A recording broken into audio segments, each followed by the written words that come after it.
चारबाग स्थित रविंद्रालय सभागार में राष्ट्रीय लोधी बौद्धिक संगठन प्रयास द्वारा होली मिलन समारोह तथा कैरियर गाइडेंस कार्यक्रम आयोजित किया गया।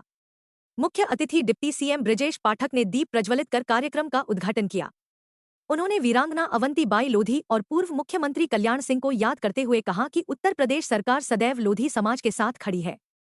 केंद्रीय राज्य मंत्री बीएल वर्मा ने कहा कि होली मिलन समारोह और कैरियर गाइडेंस कार्यक्रम एक साथ आयोजित कर लोधी समाज को दिशा देने का अभूतपूर्व कार्य किया गया है। उत्तर प्रदेश महिला आयोग की सदस्य अनुपमा सिंह लोधी ने कहा कि जो समाज पढ़ाई लिखाई में आगे रहता है वो ही समाज तरक्की करता है। लोधी समाज के बच्चे आगे बढ़े इसलिए कैरियर गाइडेंस कार्यक्रम आयोजित किया गया है। आयोजक एनबीएस सिंह राजपूत ने लोधी समाज का आह्वान करते हुए कहा कि आज के दौर में उच्च और तकनीकी शिक्षा बहुत जरूरी है क्योंकि इसके बिना समाज का भला नहीं हो सकता है। कानपुर से आए प्रोफेसर योगेंद्र सिंह ने भीमराव अंबेडकर जयंती की शुभकामनाएं देते हुए कहा कि होली मिलन समारोह में समाज का एक दूसरे से मिलना हो जाता है और कैरियर गाइडेंस कार्यक्रम हमारे समाज को और आगे लेकर जाएगा। आज राष्ट्रीय लोधी महासभा के इस भव्य कार्यक्रम में अपने लोधी समाज के सभी भाई बहनों को बहुत बहुत बधाइयाँ शुभकामनाएं देता हूं। और लोधी समाज ने हमेशा पूज्य बाबूजी कल्याण सिंह जी के नेतृत्व में पूरे प्रदेश हित में देश हित में काम किया है। आज बीएल वर्मा जी हैं, राजू भैया, सब लोग मिलजुल करके संदीप जी के माध्यम से पूरे प्रदेश में भारतीय जनता पार्टी को, प्रदेश को आगे बढ़ाने का। मैं अनुपमा सिंह लोधी हूँ, राष्ट्रीय राज्य महिला आयोग की सदस्य हूँ।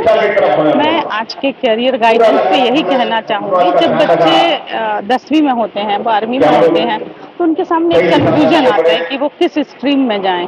ये चीज़ हमने भी अपने बच्चों के साथ फेस की, तब हमें लगा कि हमें वो जो गाँव के बच्चे कई बार जो कंफ्यूज होते हैं उन्हें एक ऐसा कैरियर गाइडेंस दें ताकि वो अपने कैरियर को चुन सकें। और कुछ बच्चे जो आर्थिक रूप से इतने सक्षम नहीं होते हैं उनके लिए एक ऐसी राशि हमने एकत्रित की है कि उनका टेस्ट लेने के बाद अगर वो उसमें सफल होते हैं तो हम उन्हें आगे जो कॉम्पिटिटिव एग्जाम है उसके लिए स्कॉलरशिप देते हैं। उद्देश्य है किस तरह बच्चों को उनका भविष्य तय करने के लिए कैसे वो विकास करें, कैसे वो अपने उद्देश्य में सफल हों, इसके उद्देश्य से ये कार्यक्रम किया गया था। और मुझे लग रहा है कि उनके माता पिता जो यहाँ आए हैं वो निश्चित तौर पर कुछ ना कुछ सीख के जाएंगे, बच्चों को प्रेरित करेंगे और उनके बच्चों का भविष्य उज्जवल होगा, ऐसी मेरी कामना है। भव्य तरीके से होली मिलन का कार्यक्रम किया गया, क्या कहना चाहेंगे? इसमें हमारा कहना यही है कि जो कार्यक्रम किया गया है होली मिलन, इसमें हमने बच्चों की प्रतिभा को लेकर के जो आज की तारीख में मतलब शिक्षा की कमी है समाज के अंदर और उसको उठाने के लिए हम लोग ऐसे प्रयास एक संगठन बनाया है जिसके तहत हम लोग गरीब बच्चों को निःशुल्क शिक्षा प्रदान कराते हैं, पैसे की सहायता भी करते हैं और दिल्ली जैसे कोचिंगों में उनको हम शिक्षा भी प्रदान कराते हैं। मुख्यमंत्री के तौर पर ब्रिजेश पाठक जी आए थे, उन्होंने स्वर्गीय जी कल्याण सिंह जी को याद किया, उनको नमन किया, उनको देशभक्ति की बातें की। किस प्रकार से आप क्या कहना चाहेंगे? वो बाबूजी कल्याण सिंह पूरे देश के लिए एक प्रेरणा स्रोत थे और एक आदर्श नेता थे और उन्होंने प्रदेश के लिए बहुत ही अच्छे कार्य किए। साथ ही माननीय ब्रिजेश पाठक जी जो हमारे मुख्यमंत्री हैं, उनका एक सरल और साधारण स्वभाव की वजह से वो जन जन तक पहुँचे हुए हैं।